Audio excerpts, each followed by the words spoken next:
నా భార్య వెకేషన్‌కు వెళ్లి, నాతో సంబంధం లేకుండా మరో 2 రోజులు అక్కడే ఉండాలని నిర్ణయించుకుంది. ఆమె చివరకు ఇంటికి వచ్చినప్పుడు, వీధిలో కలిసిన ఒక తెలియని వ్యక్తితో గంటసేపు మాట్లాడిందని, అతనికి తన నంబరు ఇచ్చి, అతనితో కలిసి డిన్నర్‌కు వెళ్ళిందని చాలా క్యాజువల్‌గా చెప్పింది.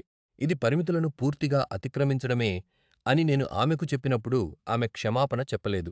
దానికి బదులుగా నేను అతిగా అసూయపడుతున్నానని, మరియు నేను ఇలాగే స్పందిస్తానని ఆమెకు తెలుసు కాబట్టే ఈ విషయం చెప్పలేదని నాకు చెప్పింది. తాను పెళ్ళయిన వోమన్ అని అతనికి చెప్పానని, పైగా ఆ వ్యక్తి చూస్తుంటే గేలా ఉన్నాడని, కాబట్టి అది పూర్తిగా అమాయకపు పరిచయమేనని ఆమె వాదించింది. నాకు పిచ్చి పట్టినట్లు అనిపించింది. వారం రోజుల పాటు మేము మాట్లాడుకోలేదు. నేను బాధపడటం చూసి నేనే విలన్నని ఆమె ప్రవర్తించింది. అంతేకాకుండా నన్ను పంజరంలో బంధించాలని ప్రయత్నిస్తే తనను వదిలేసి వెళ్ళిపోతానని బెదిరించింది. చివరికి నేను ఆమె ఫోన్ చూడాలని అడిగాను. ఆమె అనుమతించింది.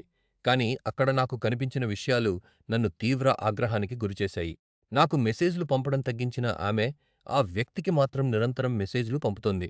అతను ఆమెను బేబీ అని పిలుస్తూ ఆమె ఎంత అద్భుతంగా ఉందో చెబుతున్నాడు.